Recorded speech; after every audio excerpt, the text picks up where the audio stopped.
Bonjour, on est vendredi, c'est le dernier jour de la semaine. Je pense qu'on est tous fatigués parce qu'il fait très très chaud. En fait, en Belgique, il fait vraiment très très chaud.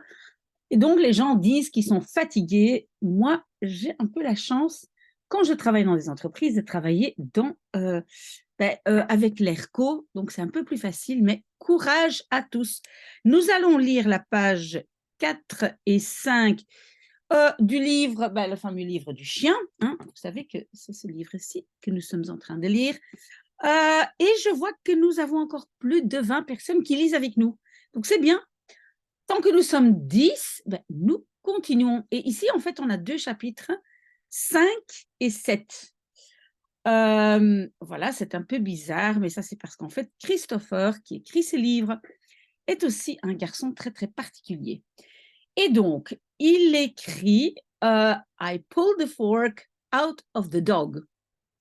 Je tirais la fourche en dehors du chien and lifted him into my arms. Et le soulevais, to lift et soulever, et je le soulevais dans mes bras and hugged him. Et to hug, c'est serrer dans les bras.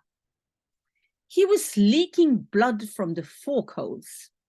Donc, il est en train de... leaking, c'est un peu comme fouetter ou couler du sang des, donc, des ou en dehors des trous de la fourche, hein, parce qu'il a enlevé la fourche.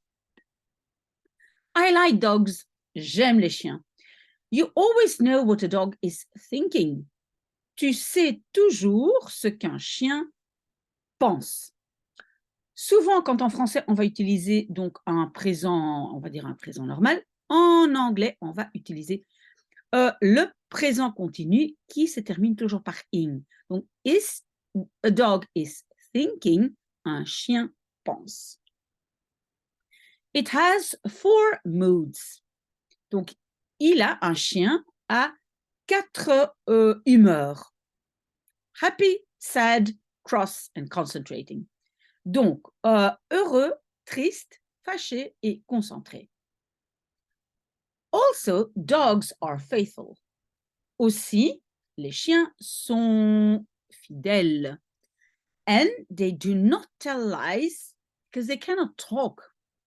Et ils ne racontent pas de mensonges parce qu'ils ne savent pas parler. Cannot, hein, ne savent pas parler. I had been hugging the dog for 4 minutes when I heard screaming. Donc, en fait, ce qui est marqué ici, littéralement, c'est j'avais été en train de serrer le chien dans mes bras pendant 4 minutes quand j'ai entendu, et souvent, donc, rappelez-vous, je l'avais déjà expliqué, quand on a un imparfait en anglais, souvent, c'est un passé composé en français. Donc, quand j'ai entendu crier, I looked up and saw Mrs. Shears running towards me from the patio. Donc, to look up, c'est lever les yeux et voyais Madame Shears en train de courir vers moi de la terrasse. She was wearing pajamas and a housecoat. Elle portait, ici on ne va pas dire elle était en train de porter, mais elle portait un pyjama et a housecoat, c'est un peu comme une veste d'intérieur, c'est en fait un peignoir. Her toenails were painted bright pink and she had no shoes on. Donc, ses orteils de pied étaient peints bright pink, ça veut dire rose vif, et elle n'avait pas de chaussures on, ça veut dire sur elle. Elle n'avait pas de chaussures. She was shouting. Elle criait. What in F's name? Oui, je ne vais pas dire ce nom-là parce que là, je vais me faire bannir de YouTube. Donc, what in F's name have you done to my dog? Mais quoi au nom de F, you have done, tu as fait à mon chien? I do not like people shouting at me. Je n'aime pas les gens donc me crier dessus. Shouting at. Me crier dessus. It makes me scared that they are going to hit me or touch me, and I do not know what is going to happen. Donc, cela me rend, et donc make, ça peut être faire, mais ça peut aussi être rendre quelqu'un, donc changer quelqu'un en quelque chose. Donc, cela me rend angoissée que ils vont me frapper ou me toucher. Et I do not know, je ne sais pas what is, ce qui is going va se passer. To happen, c'est se passer. Let go of the dog, she shouted. To let go, ça veut dire lâche le chien, elle criait. Let go of the F dog, for Christ's sake. Donc, lâche le chien au nom du Christ. Au nom de Dieu, ou ce que vous voulez. I put the dog down on the lawn and moved back 2 meters. Donc, je mettais le chien. Donc, to put down, c'est déposer. Je déposais le chien sur la pelouse et to move back, c'est reculer. Je reculais de 2 mètres. She bent down. Donc, elle se penchait vers le bas. I thought she was going to pick up the dog. I thought she was going to pick the dog up herself. She didn't. Je pensais qu'elle allait soulever, to pick up, c'est soulever le chien elle-même, mais elle ne l'a pas fait. She didn't. Perhaps she noticed how much blood there was. Peut-être elle avait remarqué how much, combien de sang there was, il y avait. And didn't want to get dirty. Et ne voulait pas, didn't want, want c'est vouloir, ne voulait pas to get, devenir sale. Oui, en français, on va dire se salir, mais en anglais, on va dire devenir sale. Instead, she started screaming again. Au lieu de ça, elle commençait à crier encore.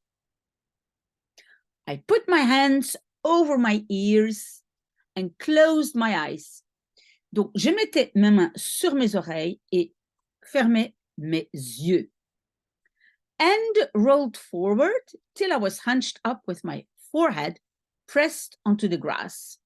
Donc, et je roulais vers l'avant jusqu'à ce que je sois hunched up, on va dire recroquevillé, pardon, avec mon front pressé sur l'herbe.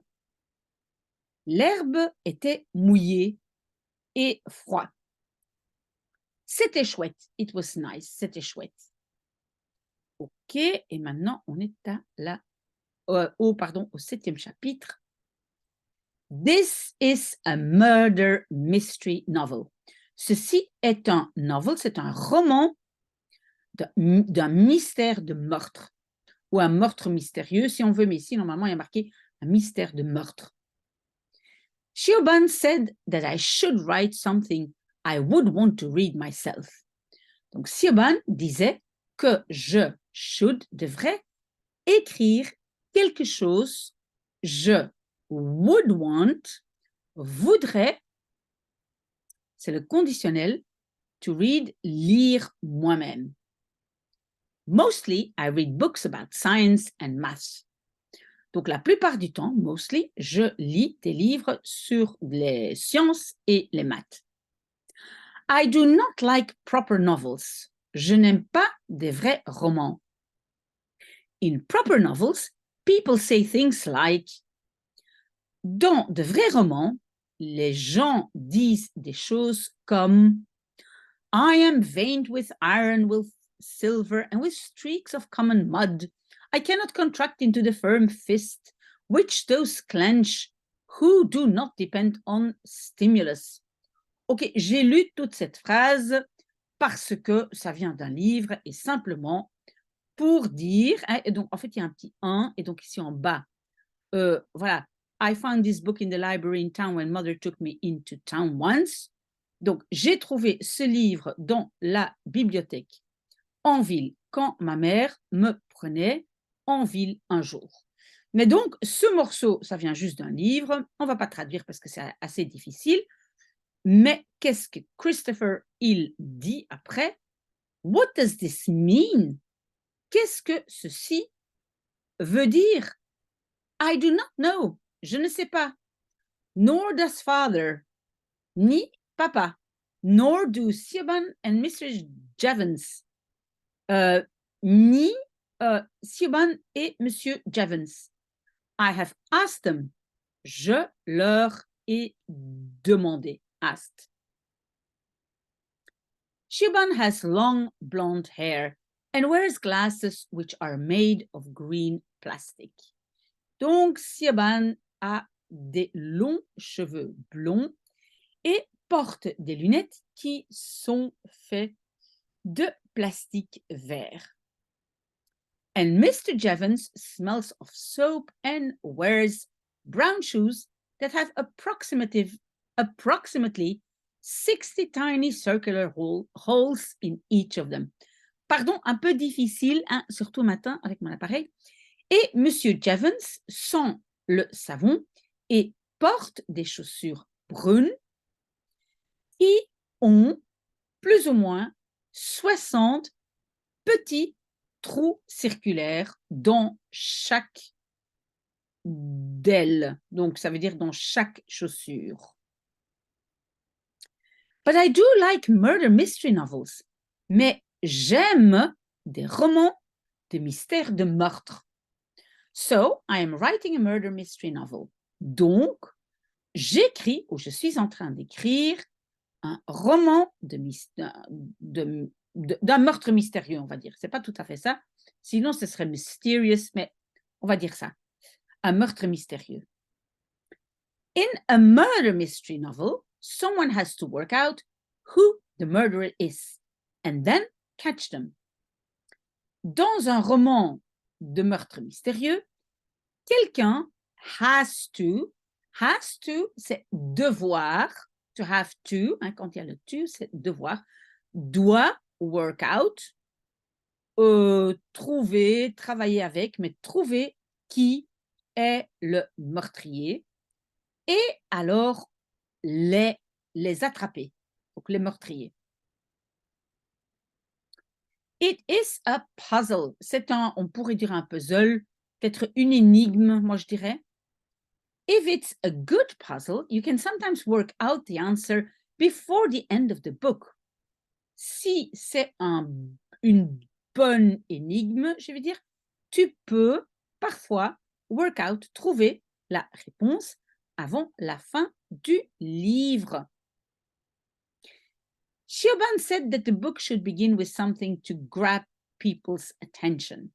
Siobhan a dit que le livre devrait commencer, en néerlandais, en anglais, on va dire commencer avec, en néerlandais aussi d'ailleurs, mais en français, on va dire commencer par quelque chose, to grab, pour capter l'attention des gens. That is why I started with the dog. Ça, c'est pourquoi j'ai commencé par le chien. Commencer avec le chien en anglais, ça va? I also started with the dog because it happened to me, and I find it hard to imagine things which did not happen to me. Donc, j'ai commencé aussi par le chien parce que cela est arrivé à moi et je trouve cela dur d'imaginer des choses qui did not happen. To happen, c'est arriver, mais arriver dans le sens quelque chose qui se passe, qui ne sont pas arrivés à moi, qui ne se sont pas passés avec moi. Siobhan read the first page and said that it was different. Donc, Siobhan a lu la première page et disait que c'était différent. She, elle, et ça c'est pour la semaine prochaine, à voir combien de personnes vont lire avec nous. C'est vrai que le texte n'est pas très, très, très, très difficile, donc courage à vous. Moi, je continue mon café et j'espère vous voir un de ces jours, au plus tard, vendredi prochain pour 2 pages en plus. Très, très belle journée, très bon vendredi.